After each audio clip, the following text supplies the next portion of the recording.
Meu nome é Mariana. Se eu tivesse que escolher uma palavra para me definir, com certeza seria mãe. Eu sou uma mãe de 3 filhos e desde que a minha filha mais velha, a Melinda, nasceu junto à mãe. E eu acho que de lá para cá não tem como eu me definir sem usar a palavra mãe, que com certeza é a minha função mais importante, é o que mais me transformou. Eu nasci em São Caetano do Sul, minha mãe trabalhava lá, era de Araçatuba, mas estava trabalhando em São Paulo, morava em São Caetano. Lá conheceu meu pai e eles começaram um relacionamento. Quando ela engravidou, ela pensou em voltar para a família dela e criar essa filha no interior. Fomos eu, minha mãe e meu pai morar com a minha avó, que tinha ficado viúva, estava morando sozinha, e passamos a morar juntos nós 4. Fiquei toda a minha infância até os 17 anos, quase 18, quando eu passei no vestibular. Eu prestei direito, eu passei em algumas cidades, mas escolhi Franca e cheguei aqui em Franca em janeiro de 2004 para fazer faculdade, mas nunca mais saí. Foi aqui que eu me casei, que eu tive meus filhos, que eu constituí minha família. Com certeza, Franca é a cidade que eu amo, virei francana, é a cidade que eu chamo de minha agora para sempre. Minha família é toda italiana, Negri por parte de mãe, Vidotti por parte de pai. E para famílias italianas, eu acho que comida é a coisa mais importante. Todo domingo, o almoço de domingo era em família. Meu tio era o churrasqueiro, minha mãe era cozinheira. Todo mundo levava um prato, tinha sempre aquela fartura, toda a família reunida, os primos reunidos. E aí no final sobrava aquele monte de comida, né? A gente chamava os vizinhos para distribuir. Todo domingo era assim. E quando tinha alguma festa, a gente ainda fazia mais festa, mas o domingo estava lá sagrado. Era um momento importante para a gente. E minha família era bem corintiana, assim. Meu pai, principalmente, era muito corintiano e eu nasci e cresci com esse amor pelo Corinthians. E ele sempre me levava em todos os jogos. Naquela época, o Corinthians ia muito para Araçatuba, disputar campeonatos paulistas. Meu pai sempre estava lá me levando no estádio, assistindo todos os jogos comigo pela TV. Eu aprendi com ele esse amor pelo futebol e pelo Corinthians. Meu pai era vigilante da Santa Casa, trabalhava como vigilante, classe trabalhadora, não podia sair mais cedo do trabalho. E teve um episódio que marcou muito a minha vida, que foi um jogo do Corinthians lá em Araçatuba. O jogo começava às 4 da tarde. E ele trabalhava até às 5. Atravessou a cidade, foi em casa, me pegou e me levou para ver ali os últimos 5, 10 minutos do segundo tempo, que era o que dava para a gente fazer junto naquele dia. A gente entrou, a gente parou bem no alambrado, assim, porque já estava no fim do jogo, nem subiu para a arquibancada, paramos no alambrado, pertinho do gol. E faltando uns 3 minutos para acabar o jogo, já devia estar aí nos 40, 42 minutos, eu pude ver um gol de falta do Marcelinho Carioca, que marcou minha vida para sempre, assim. De hoje que eu tenho filhos, eu vejo o quanto meu pai foi legal aquele dia, sabe? De criar memória afetiva, de estar comigo, mesmo que por 5, 10 minutinhos naquele jogo. É o tipo de coisa que marca a nossa infância e molda a nossa vida.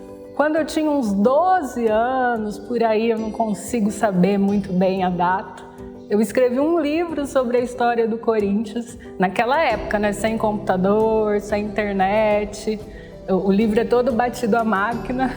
Eu acompanhava todos os jogos e assistia todos os jornais e programas sobre esporte. Então, dali eu fui levantando todas as informações. Bati a máquina, cortadinho, bonitinho, assim, meia folha sulfite. Levei na livraria para encadernar, não, né? Espiralar, aquela coisa bem de escola mesmo. Mas é um orgulho o meu livro do Corinthians, de quando eu ainda era criança. Eu tenho muitas lembranças da minha mãe.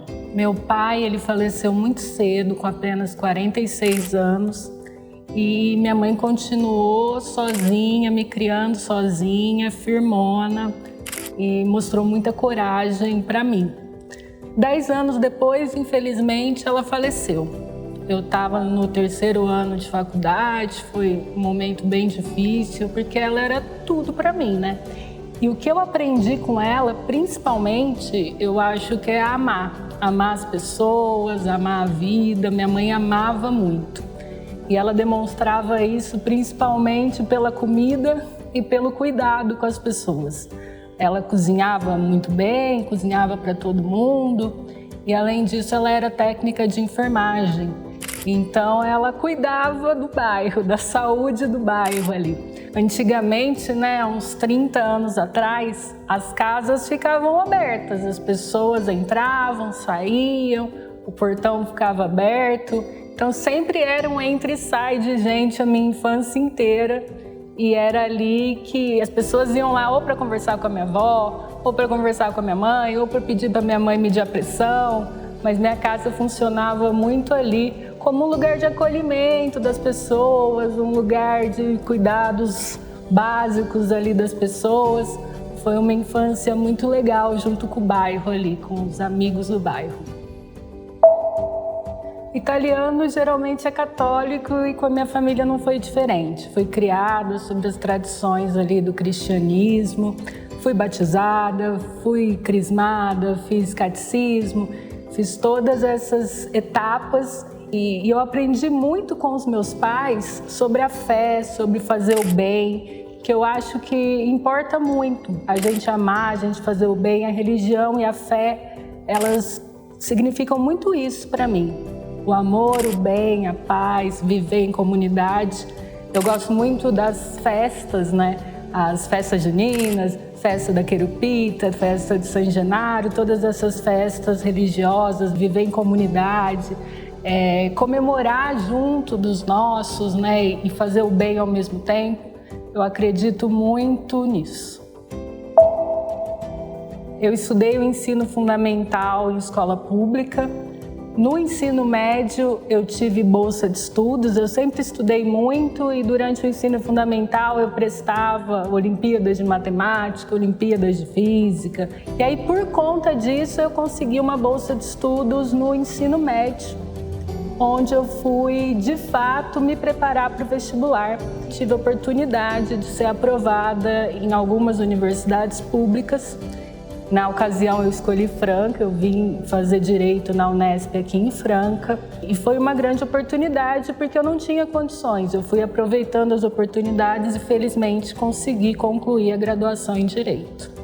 Durante a faculdade, aqui em Franca, já eu vivi, acredito que tenha sido o momento mais difícil da minha vida. Eu estava no 3º ano da faculdade e a minha mãe faleceu.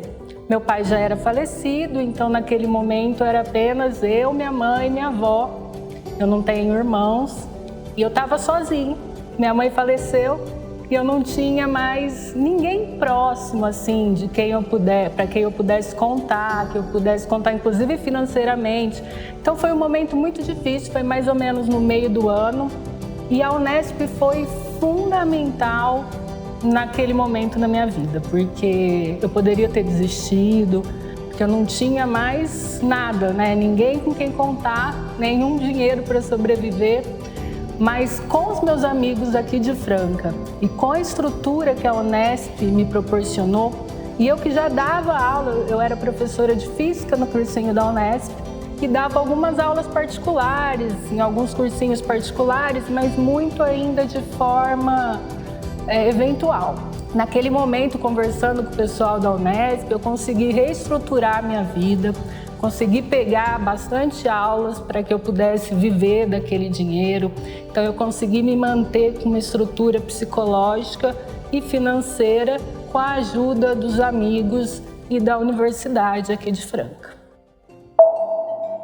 Hoje eu trabalho no Ministério Público do Estado de São Paulo, sou servidora concursada como oficial de promotoria e sou lotada há 11 anos na Promotoria de Improbidade Administrativa, local que eu tive a oportunidade de trabalhar com pessoas incríveis que eu já admirava muito, como, por exemplo, o professor Paulo Borges, que foi meu professor na faculdade, depois eu tive a oportunidade de trabalhar com ele.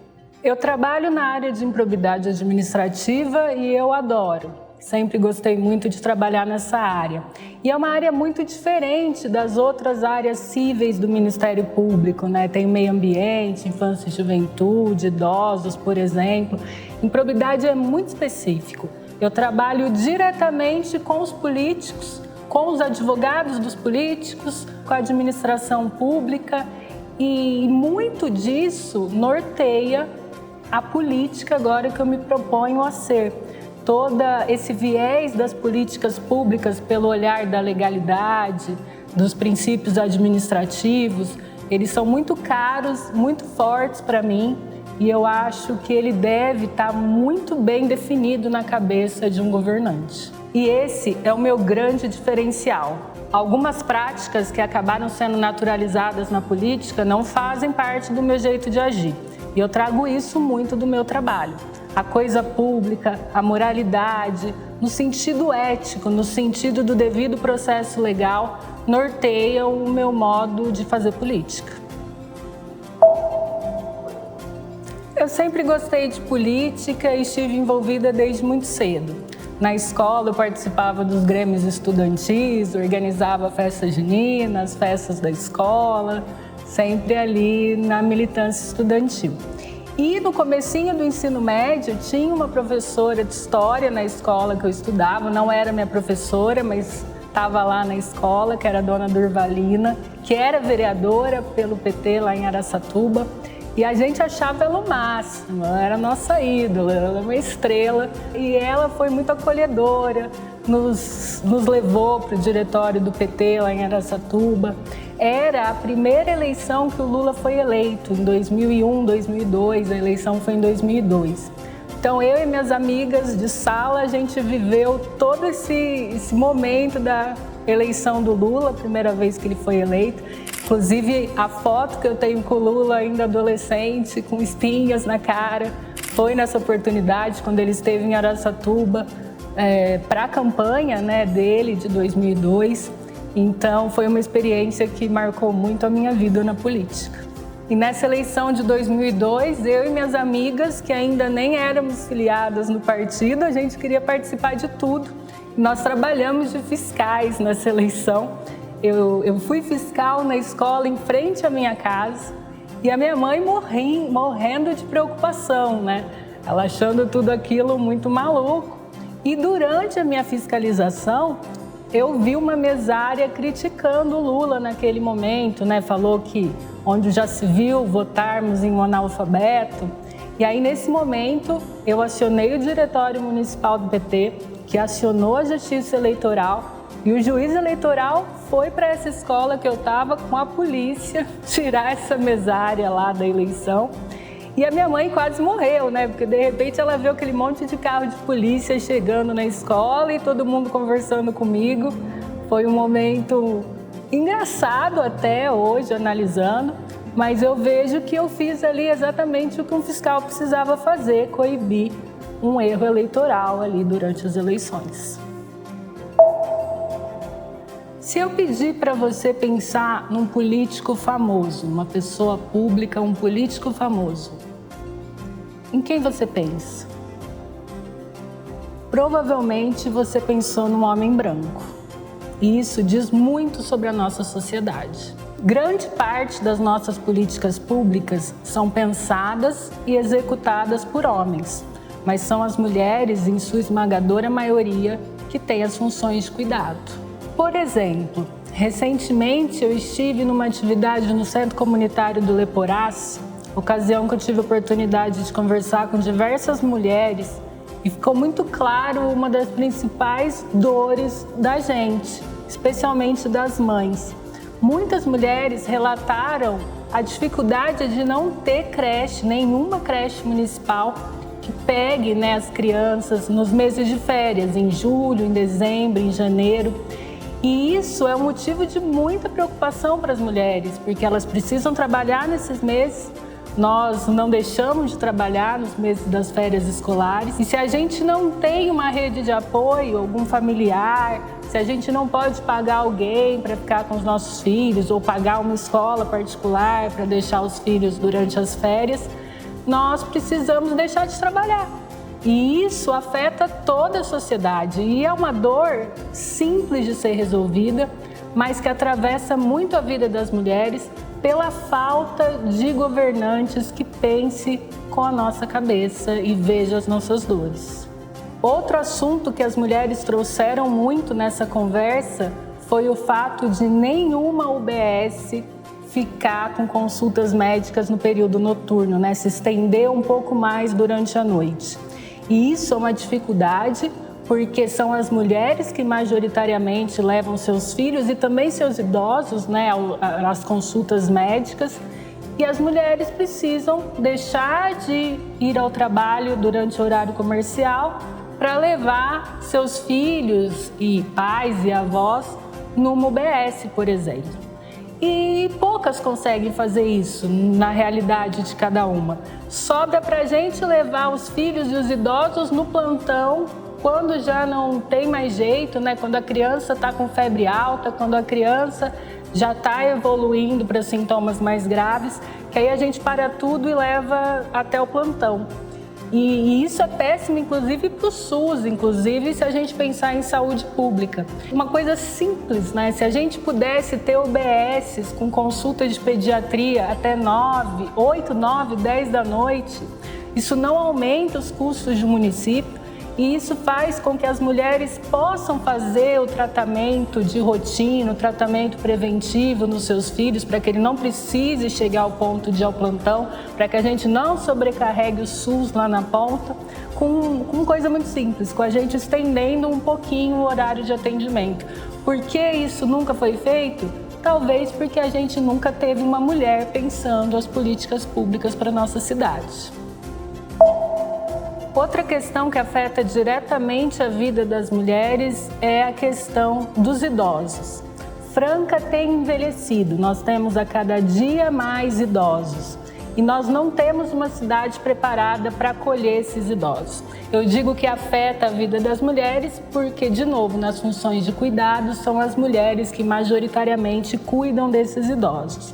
Nós temos muita falta de política pública para a população idosa e isso é uma preocupação que é preciso ter. Já há uma curva há muito tempo que o nosso município poderia estar observando e ainda não está, e é aí que a gente precisa trabalhar muito para corrigir isso.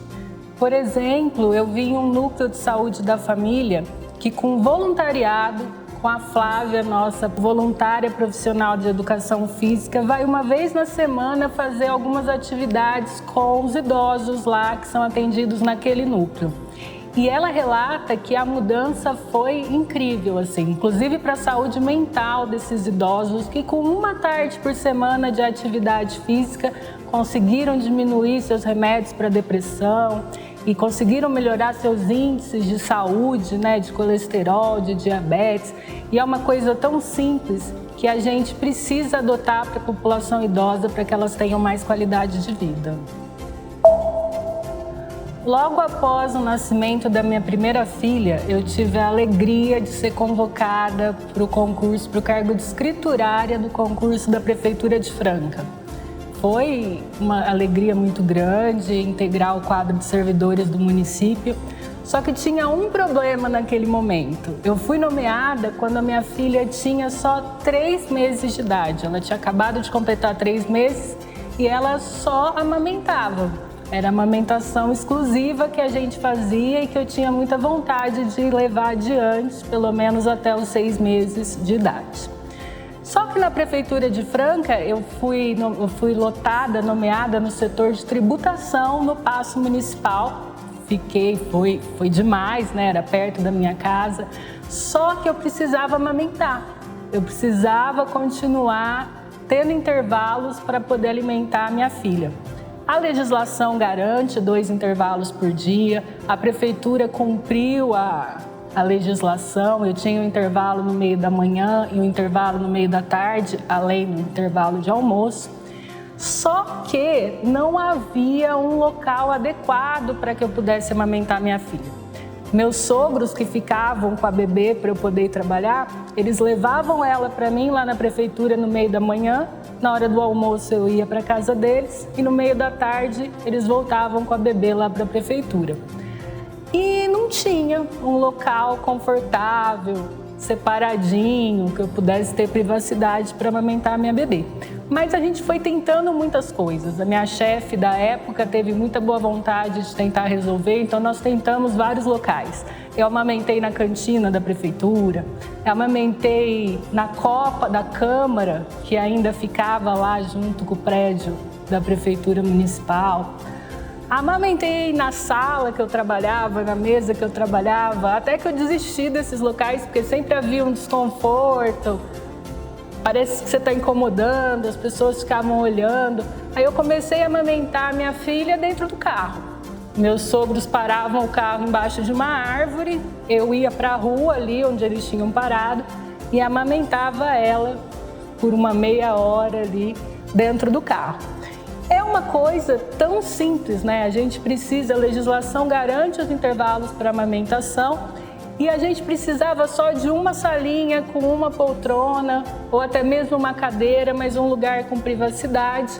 Mas também é um exemplo de como coisas muito simples deixam de ser feitas pela falta do olhar de uma mulher. E isso tem muito a ver com o que eu estava falando sobre a representatividade. Como a maioria dos nossos gestores são homens, sequer passa pela cabeça deles questões como a amamentação. É por isso que precisamos ter cada vez mais mulheres em função de comando, sejam em empresas privadas, sejam no setor público, para que toda a sociedade ganhe com isso.